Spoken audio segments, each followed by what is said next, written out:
ஒரு மாம்பழ தோட்டத்திலேருந்து கௌரி அங்கே இருந்த ஒரு மாம்பழத்தை பறிச்சுட்டு ரொம்பவே வேக வேகமாக யாருக்கும் தெரியாமல் அந்த காட்டுலேருந்து பறந்து போனான். போகிற வழியில் பாலத்துக்கு நடுவில் உட்காந்துருக்கிற மீனுக்குருவியை பார்த்தா. உடனே மீனுக்குருவி கிட்ட போனான். கௌரி மீனுக்குருவி பக்கத்தில் கொண்டு அந்த மாம்பழத்தை வச்சான். அடடே கௌரி அக்கா, மாம்பழத்தோட என்ன பார்க்க வந்திருக்கீங்க? எனக்காக எடுத்துட்டு வந்திருக்கீங்களா? உன்னை பார்க்க தான் எடுத்துட்டு வந்தேன். ஆனா உனக்கு கொடுக்கறதுக்கு இல்ல, உன்னை பார்க்க வச்சுட்டு நான் சாப்பிடுறதுக்காக தான் இந்த மாம்பழத்தை இங்க எடுத்துட்டு வந்தேன். அதான பார்த்தேன், நீங்களாவது திருந்துறதாவது அடுத்தவங்களை பார்க்க வச்சு சாப்பிடுறதுல அப்படி என்னதான் சந்தோஷம் இருக்குன்னு தெரியல. அப்படி சொன்ன மீனும் அங்கிருந்து கிளம்பிட்டான். உடனே கௌரி சுவைச்சு அந்த பழத்தை சாப்பிட்டான். அன்னைக்கு ராத்திரி மீனுக்குருவிய ஏமாத்தின கதையை சொல்லி காது சிரிச்சிட்டு இருந்தா. கூறி ஆனாலும் நீ அடுத்தவங்களை பார்க்க வச்சு சாப்பிடுறதுல பலே கில்லாடிதான். இந்த மாதிரி பேசிட்டு காகங்கள் சந்தோஷத்துல குதிக்க ஆரம்பிச்சாங்க. மறுநாள் காலையில பொழுது விடிஞ்சதுமே கௌரிக்கு இன்னைக்கு புதுசா எதனா சாப்பிடணும் அப்படிங்கிற எண்ணம் வந்துச்சு. அதனால பக்கத்து காட்டுக்கு போன கௌரி அங்க இருக்கிற ஒரு மரத்துக்கு பின்னால ஒளிஞ்சிட்டு இருந்து அங்க இருக்க ஒரு விவசாயியோட தோட்டத்தை பார்த்துட்டு இருந்தா.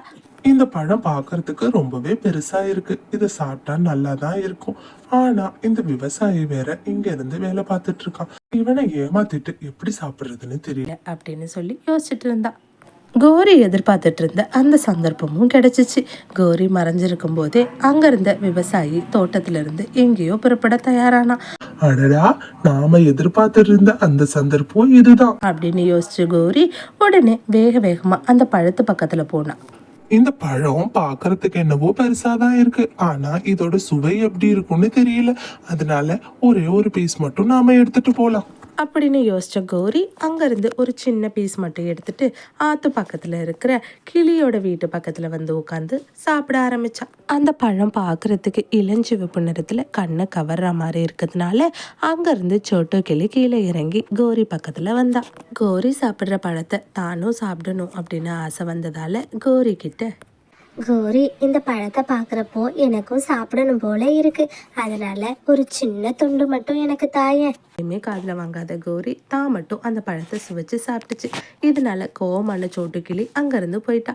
அப்பாடா, இந்த சோட்டு கிளிய பார்க்க வச்சுட்டு சாப்பிட்டதுல பழத்தோட சுவை இன்னும் கொஞ்சம் கூடுதலாவே இருக்கு அப்படின்னு சொல்லி சந்தோஷமா சாப்பிட்டுட்டு அங்கிருந்து கிளம்பி போனான். மறுநாள் காலையில் பொழுது விடிஞ்சதும் கௌரிக்கு திரும்பவும் அந்த தர்பூசணியை சாப்பிடணும் அப்படின்னு ஆசை வந்துடுச்சு. அதனால் அந்த தோட்டத்துக்கு போயிட்டு திரும்பவும் அந்த பழத்தை சாப்பிடலாம் அப்படின்னு நினச்சான்.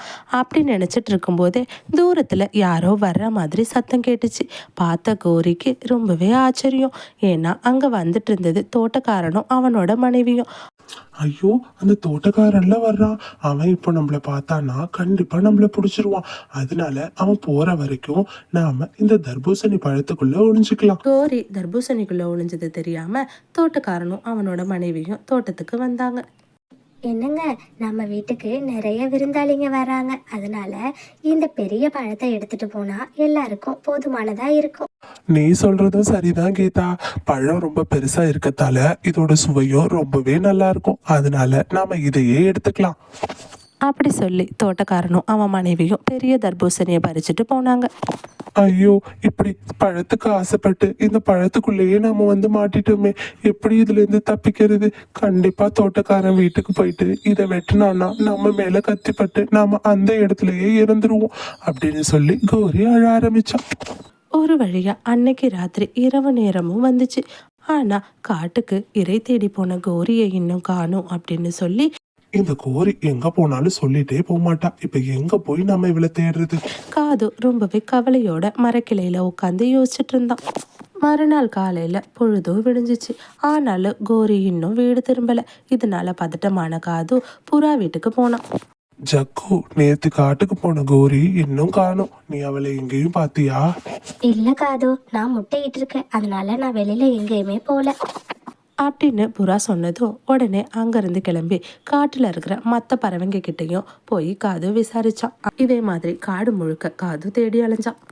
விவசாயியோட மனைவியோ தர்பூசணி பழத்தை வெட்டுறதுக்காக வீட்டுக்கு வெளியில இருக்க கட்டில் அதை வச்சுட்டு உள்ள போய் கத்தி எடுத்துட்டு வரலாம் அப்படின்னு சொல்லி போனான்.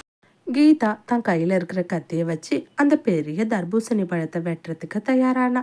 ஒரு வழியா அவ அந்த தர்பூசணி பழத்தை ரெண்டா வெட்டினா. அவன் அந்த பழத்தை வெட்டின அடுத்த நொடியே அது ரெண்டா உடைஞ்சி அதுக்குள்ளேருந்து ஒரு காகம் வெளியில வந்து எட்டி பார்த்துச்சு. இதை பார்த்த கீதா, என்னது இது, தர்பூசணிலேருந்து காகம் வெளியில வருது, எப்படி இது சாத்தியம் அப்படின்னு சொல்லி அலற ஆரம்பிச்சா. அவ சத்தத்தை கேட்ட காகம் பயந்து போய் அங்கேருந்து தப்பிச்சு ஓட ஆரம்பிச்சிச்சு. பாவம், காகத்தை அவ தர்பூசணியோட சேர்த்து வெட்டினதுல அதோட வாழையும் சேர்த்து வெட்டிட்டா. வாழும் இல்லாத காகம் அங்கேருந்து கத்திக்கிட்டு வேக வேகமாக அந்த பறவைங்க இருக்கிற இடத்த வந்து சேர்ந்துச்சு. அங்கே வந்த கௌரி நடந்து எல்லாத்தையும் பறவைங்க கிட்ட சொன்னுச்சு. கௌரி, உன்னோட திருடி திங்கிற பழக்கத்தால தான் இன்னைக்கு உனக்கு வாழை அறுபட்டு நீ நிற்கிற. அதனால இனிமேலாச்சும் அந்த பழக்கத்தை நீ மாற்றிக்கோ. காதுஜி, பறவைங்க சொன்ன மாதிரி என்னோட திருடி சாப்பிட்ற பழக்கத்தால தான் இன்னைக்கு எனக்கு இந்த நிலைமை அப்படின்னு பேசிட்ட பறவைங்க ரெண்டு பேரும் இனிமே வாழ்க்கையில் உழைச்சி தான் சாப்பிடணும் அப்படிங்கிற முடிவுக்கு வந்தாங்க. லாஸ்ட் வீடியோவில் ஹாய் சொல்லியிருந்த யுவராஜ்க்கு ஒரு பெரிய ஹாய்.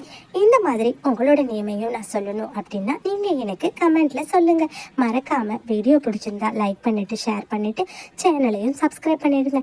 உங்களோட செல்ல குருவிக்காக கொஞ்சம் சேனலை சப்ஸ்கிரைப் பண்ணுங்கள்.